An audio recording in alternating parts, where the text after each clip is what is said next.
The Haunebu, and it's getting really close to being done. I finished putting all the very little decals that go on the upper hole here, which is basically like a square or triangle. I don't even know what it says on it, and little red markings on here.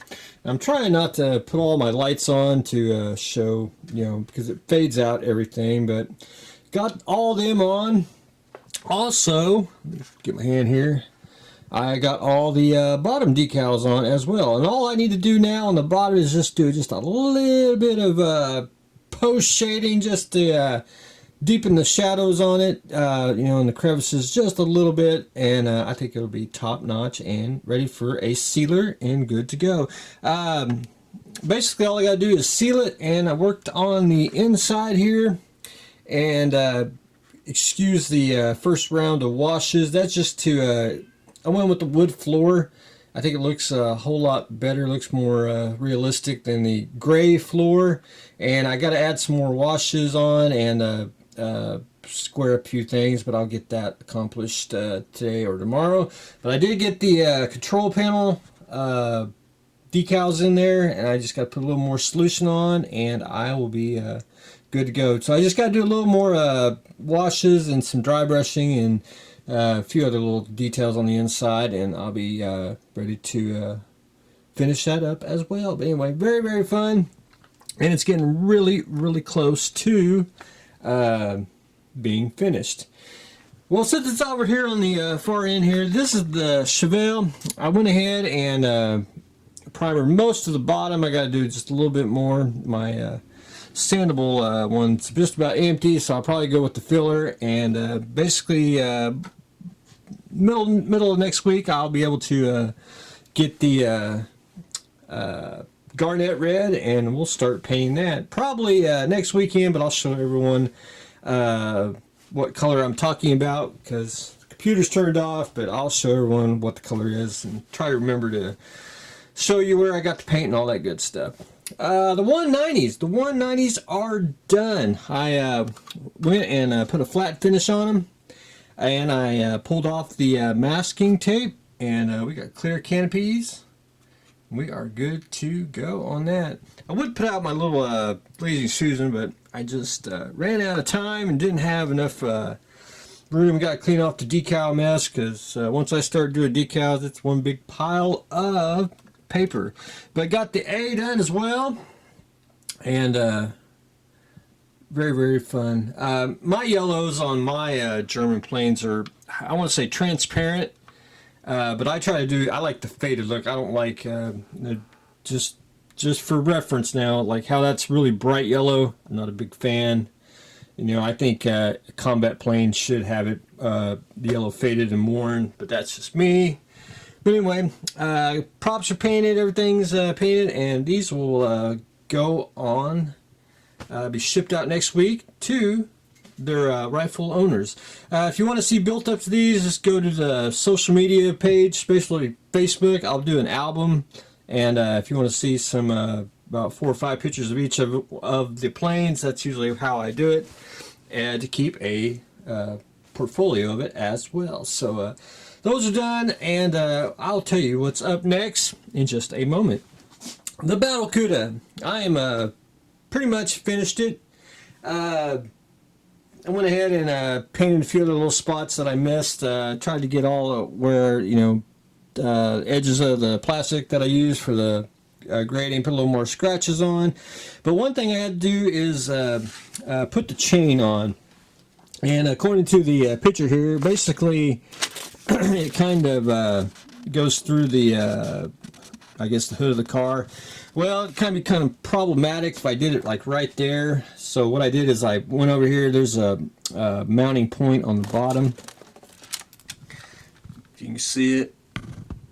I basically did it on the side of it, and I did it on the fender here. Just drilled a hole, cut the chain in 2 segments, and put it on, draped it through, and we are good to go. One thing I did do is I made it a little longer.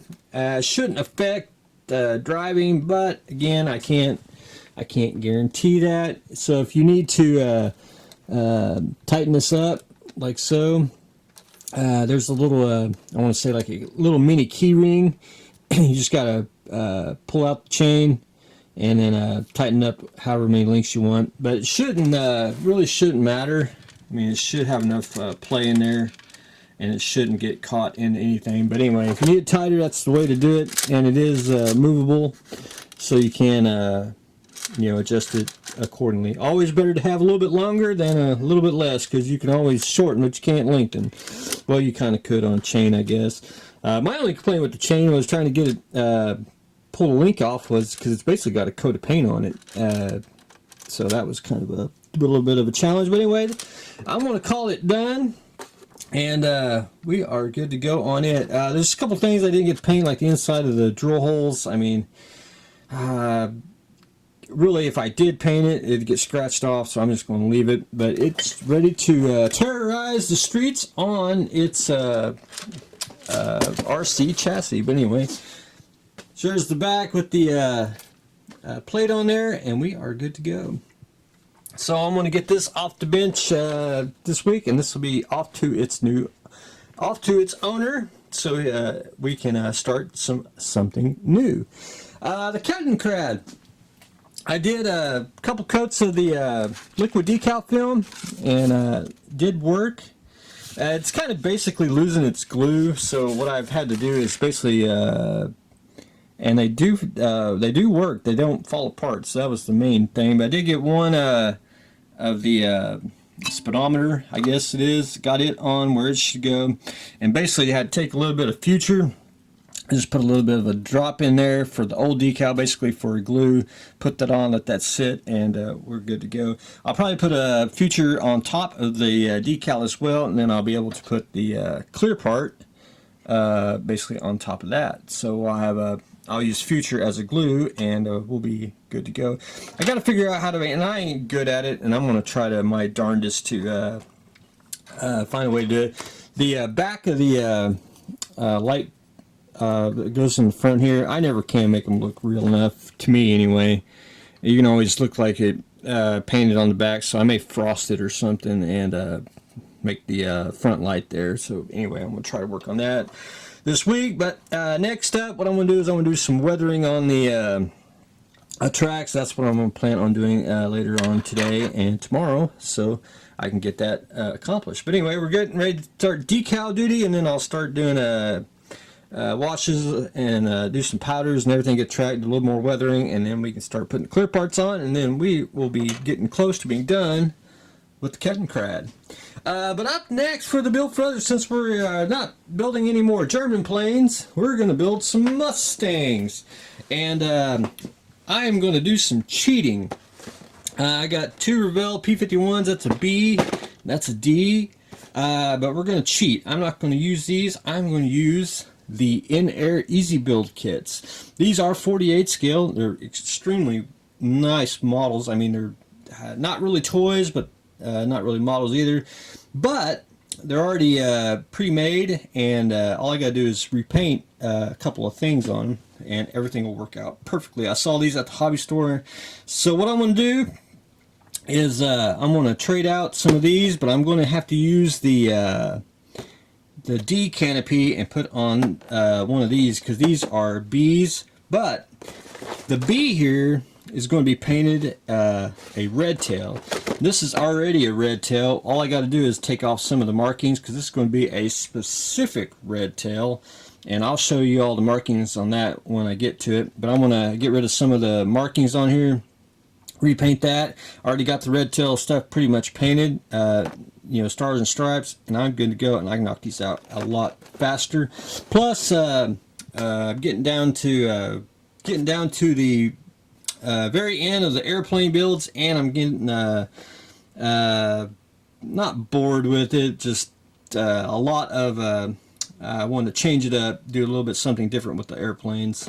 Just the same old build just gets monotonous, so we're going to change up on that.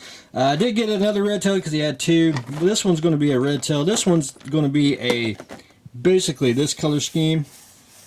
Best way to explain it. And what I'll do is I'll just airbrush the silver on there, and get rid of some of the other markings, and put the correct markings on the pre-built ones and do some washes and weathering, and you'll have some top-notch airplanes with the easy build kit. So I want to show everyone that you can take a snap fit kit and make it look like a glue together model, which is I'm a big advocate for.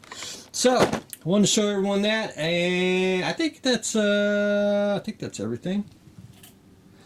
Yeah, it is. So up next we're going to do the Mustangs. I'm starting decal duty, and I'm going to start weathering the kettenkrad.